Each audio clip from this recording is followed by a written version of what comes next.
¿Qué tal? ¿Cómo está? Le damos la bienvenida a El Explicador de Enrique Ganem y María de Los Ángeles Aranda. El desarrollo de nuevo conocimiento en el mundo de la ciencia siempre es, cuando menos en el inicio, frustrante. Después de muchos esfuerzos, usted logra establecer una serie de hechos que al principio parecen la cosa más inútil del mundo. Da hasta coraje que se haya gastado tanto dinero en la educación de las personas que hicieron esos estudios, en los edificios en donde se hicieron los estudios, en los laboratorios, los reactivos, los equipos. Molesta que se gaste alguien tanto dinero que se podría aplicar en otras cosas, en un esfuerzo que acaba con una publicación que solamente entiende un grupo pequeño de personas en todo el mundo y que muchas veces parece condenada a quedarse metida para siempre en una biblioteca llena de polvo. Eso es lo que parecía ocurrirle a la genética, cuando menos desde la perspectiva de una persona no informada. En la década de los 30 logramos establecer, por ejemplo, que el ADN es la molécula de la herencia. En el siglo XIX, gracias al desarrollo de la bioquímica, había sido posible establecer la presencia de millones de tipos moleculares diferentes en una célula viva, entre grasas, azúcares, proteínas, etcétera, etcétera, etcétera. Y fue un verdadero triunfo poder señalar a una sola de esas moléculas como la responsable por el proceso por el paso de características de padres a hijos, el color del cabello, el color de la piel, etcétera, etcétera, etcétera. Por mucho tiempo pareció ese descubrimiento como algo verdaderamente absurdo. Todavía en la década de los 60, 30 años después, el conocimiento sobre el ADN parecía ser absurdo. De hecho, toda la disciplina que se dedicaba a los rollos de la herencia, el ADN, etcétera, etcétera, la biología, pues parecía un ejercicio intelectual, eso sí, muy bonito, muy padre, pero realmente para el público en general la biología no parecía tener aplicación alguna. El conocimiento es algo chistoso, el conocimiento verificable. Se va acumulando poco a poco, como las piezas de un rompecabezas que van apareciendo al azar. Usted las coloca donde pueda, ¿verdad? Imagínese que en lugar de tener todas las piezas del rompecabezas enfrente y que las puede usted catalogar por colores y por formas, le van dando una pieza a la vez, al azar. Pues al principio las pone usted en la mesa en donde le viene la idea, cada una de ellas, y por mucho tiempo el rompecabezas parece una cosa insoluble. Y de pronto se da usted cuenta que hay dos piezas que puede usted empalmar y empieza a formar pequeños grumitos de piezas ya ensambladas. Y de pronto puede usted pegar dos de esos grumos y comienza a aparecer el fragmento de un paisaje. Este proceso va acelerando. Una vez que ya ha logrado acumular suficientes piezas y que ha tenido la paciencia de ver si algunas de ellas pueden engranar entre sí, de pronto comienzan a aparecer fracciones suficientemente grandes del panorama global como para que empiece usted a darse cuenta qué es lo que le falta para llenar ese panorama. Empieza usted a predecir la existencia de piezas que cuando llegan efectivamente ayudan a unir dos grupos grandes y empieza usted a ver un panorama que se ve una montaña o un dinosaurio o de lo que sea que trate el rompecabezas. Este proceso se va volviendo emocionante cuando empieza usted a verle salida al problema, cuando empieza a ver que cada vez es más fácil encontrar piezas que se le puedan pegar a aquellas que ya tiene usted ensambladas. En el caso de la biología en general y en particular de la genética y de otras disciplinas asociadas, estamos llegando ya desde hace 15, 20 años a esa etapa en la que cada nuevo descubrimiento de manera cada vez más clara nos pone en ruta, claramente en ruta para el desarrollo de tecnologías fabulosas. durante casi toda la historia de la humanidad tuvimos que aceptar a las enfermedades infecciosas como algo que formaba parte de nuestras vidas, que siempre formaría parte de nuestras vidas y de lo que nunca nos podríamos deshacer. Aceptábamos, por ejemplo, que una persona a los 50 años ya se considerara vieja. Un viejo tenía 50 años. En la década de los 60, una persona de 50 años ya era una persona de edad, muy cercana a la jubilación. Ahora, pues nuestro tiempo de vida se ha extendido mucho, desde luego, entre otras cosas porque hemos logrado dominar las enfermedades infecciosas mayormente, principalmente con la ayuda de vacunas y de medicamentos como los antibióticos.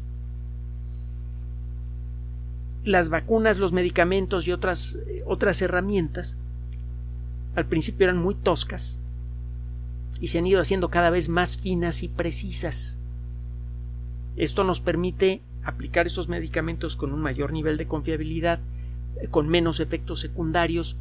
Entendemos mejor el funcionamiento de las enfermedades y podemos entender mejor por qué a veces cuesta trabajo curarlas y podemos darle la vuelta a esos problemas. Entonces, el índice de curación de muchas enfermedades que se han resistido a los esfuerzos de la ciencia sigue creciendo. Por ejemplo, el cáncer. Hace pocas décadas, algunas enfermedades como el Parkinson eran absolutamente intratables. Ahora, con la disciplina del paciente y con los medicamentos apropiados, se puede retrasar mucho su desarrollo al punto de que prácticamente se detiene el desarrollo de la enfermedad en muchos casos. Y esto es solo el preludio. Cada vez empezamos a entender mejor el funcionamiento de la maquinaria molecular de nuestras células, al punto de que ya empezamos a distinguir qué podemos hacer o qué podemos intentar, cuando menos, para curar esas enfermedades. Esta década que viene va a ser muy emocionante.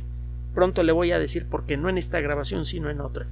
Se vienen cosas muy interesantes, muy positivas en materia de salud como consecuencia de este proceso de acumulación del conocimiento. Por estas fechas, cada nuevo trabajo ayuda a rellenar un hueco en el rompecabezas de la medicina moderna. Cada nuevo trabajo se convierte ya en un avance franco y claro en dirección de nuestra salud. Mire, tiene mucho tiempo que buscamos la manera, por ejemplo, de reemplazar partes de nuestro cuerpo. Un hígado dañado, un corazón dañado, incluso ya empezamos a soñar con la posibilidad de reemplazar partes que hemos perdido, un dedo, un brazo. El problema que tenemos en la actualidad, por ejemplo, para reemplazar un hígado, es que sabemos que los hígados están hechos de células, sabemos que las células humanas las podemos procesar para convertirlas en algo parecido a lo que existía en nosotros cuando éramos embriones. Las células embrionarias son capaces de desarrollarse y de especializarse en cualquier tipo celular. Una célula embrionaria puede convertirse en una célula muscular o en una célula del sistema nervioso o en una célula del hígado. Estamos empezando a entender ese proceso y estamos empezando a jugar con él. Podemos tomar una célula hepática, o para el caso una célula de las que se encuentran en la parte interna de nuestras mejillas, que tiramos todos los días por millones. Podemos tomar una de esas células, desprogramarla, convertirla parcialmente en una célula embrionaria y luego reprogramarla para convertirla en una célula hepática, por ejemplo. Eso ya se hace de manera rutinaria desde principios del siglo, al principio a trompicones y luego cada vez con más precisión. Bueno, ¿qué es lo que sigue? Construir un hígado nuevo. Y ya estamos caminando en esa dirección, ya se hacen experimentos. De hecho, ya hemos logrado construir microhígados humanos.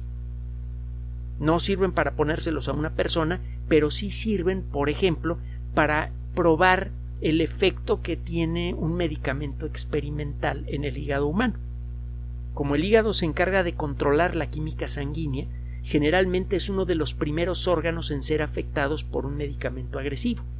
Así que una de las primeras pruebas que se deben hacer para ver si un medicamento es compatible con la salud humana, que va a ayudar a recuperar la salud y no va a ayudar a destruirla, es ver cuál es su efecto en el hígado. Antes había que hacerlo con mucho cuidado en personas, pero ahora podemos tomar células humanas, construir microhígados y echarles el medicamento a ver qué pasa. Ya estamos empezando a caminar en la dirección de construir a un hígado nuevo. Uno de los atorones, una de las piezas faltantes del rompecabezas de la tecnología que eventualmente nos podría ayudar a crear a voluntad partes de recambio para nuestro cuerpo con nuestras propias células, y con eso evitar problemas de rechazo y de esperar un donador y toda esta bola de cosas, es el de cómo construir una estructura tridimensional con las características apropiadas para poder sembrar en esta estructura células embrionarias e inducirlas para que generen un hígado. Necesitamos imprimir una estructura que tenga forma de hígado en donde podamos alojar células embrionarias y luego estimularlas, ya más o menos sabemos cómo, para que se conviertan en células hepáticas. El problema es que las técnicas que se han utilizado hasta ahora para crear estas estructuras en las cuales se siembran células no han sido muy buenas, que digamos. Se utilizan, por ejemplo, impresoras 3D que utilizan un material gelatinoso para imprimir una estructura que parezca un hígado humano y en donde se puedan insertar células embrionarias. De hecho, hay impresoras 3D que tienen además unas cabezas que se parecen a las cabezas de las impresoras de chorro de tinta. Durante el proceso de construcción de la estructura tridimensional, las cabezas que se parecen a las cabezas de las impresoras de chorro de tinta arrojan no gotitas de tinta, sino células individuales que se van clavando en esta estructura en construcción. Cuando se estimula estas células para que se desarrollen, se empieza a formar algo vagamente parecido a un hígado, pero no se forma bien la estructura.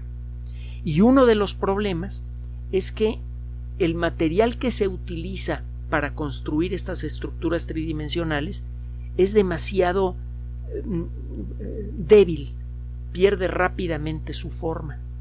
Si usted le cambia la fórmula química para que esta estructura sea más rígida,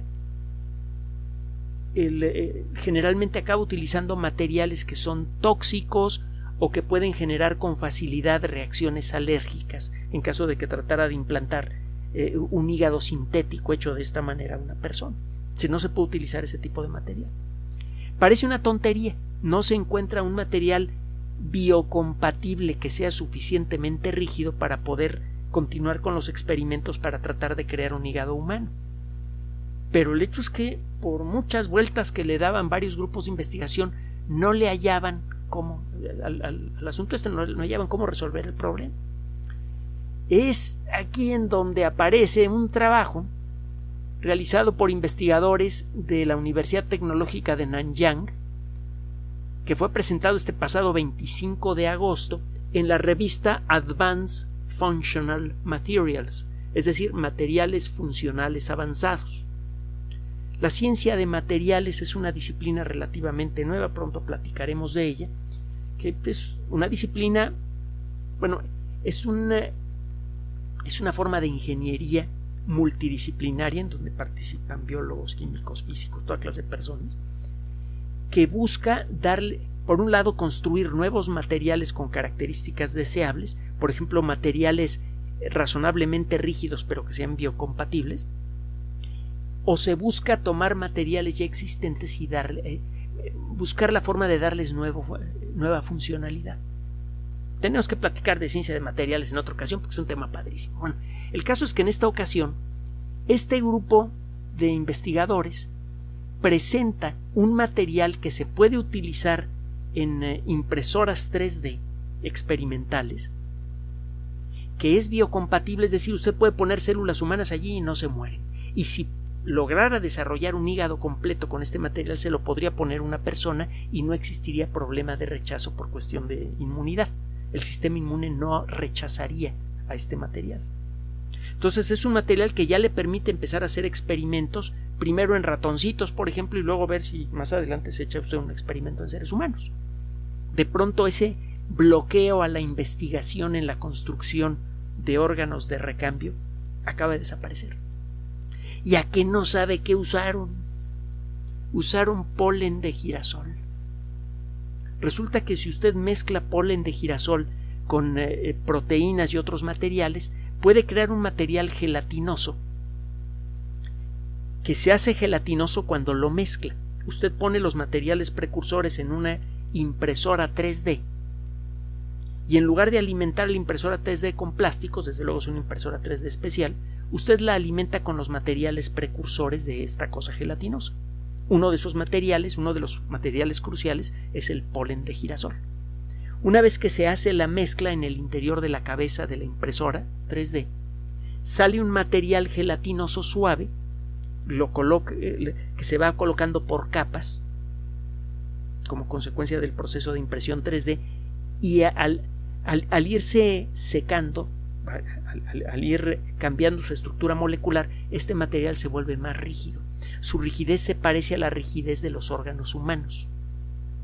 Las células humanas que usted inserta allí viven perfectamente sin problemas, y en las pruebas de biocompatibilidad se encuentra que este material no genera rechazo por cuestiones inmunes.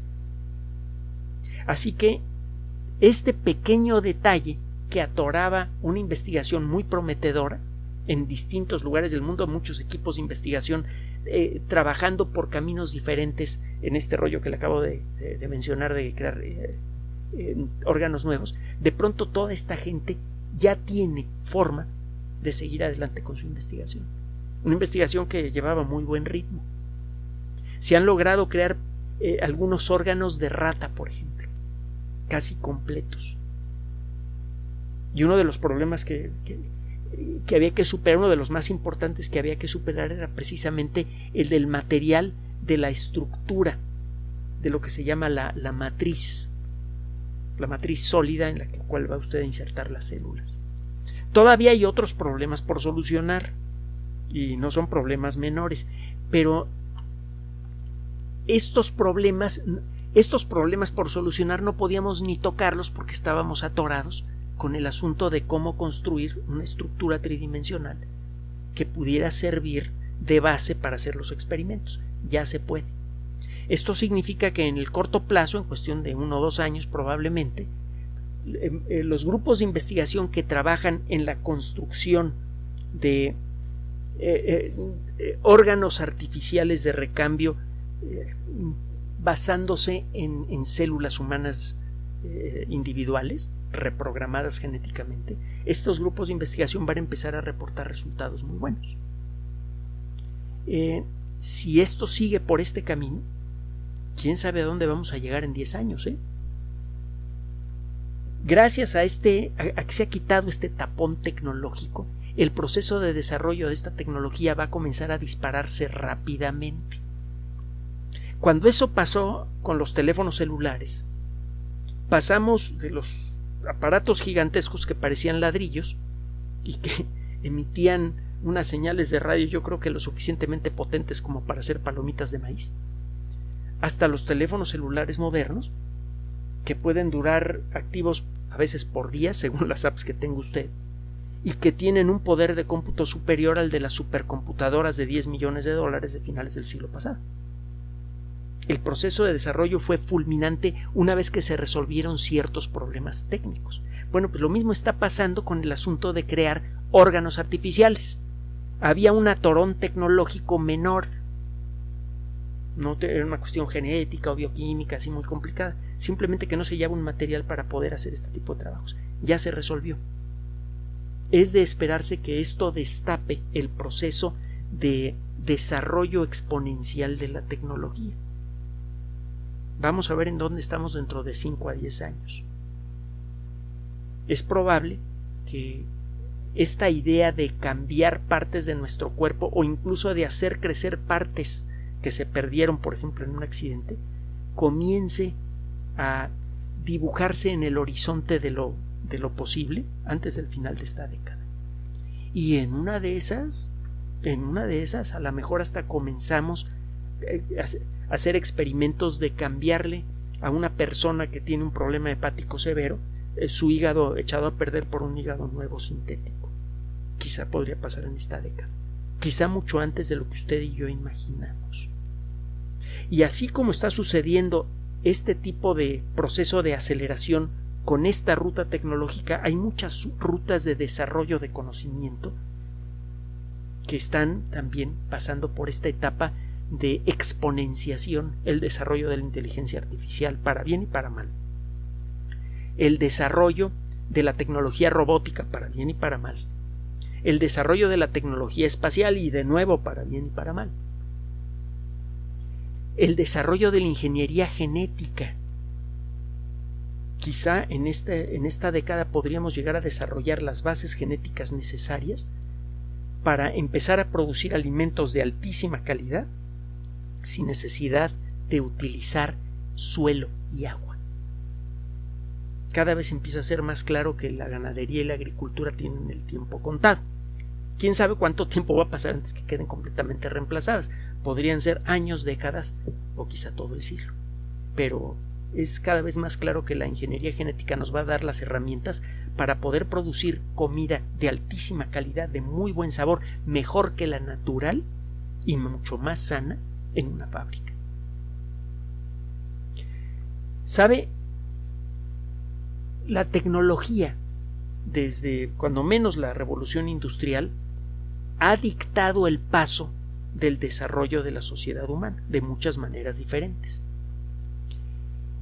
Y cuando menos durante la primera parte de este proceso, la sociedad entera fue mayormente víctima del mismo. La tecnología aparecía antes que la sociedad tuviera la madurez para utilizarla de la manera apropiada. Y por eso hemos tenido problemas de contaminación muy graves, porque se desarrolló primero la tecnología que permitía la construcción de grandes industrias antes de aprender a medir el impacto ambiental y limitarlo. Por eso se desarrollaron las armas nucleares.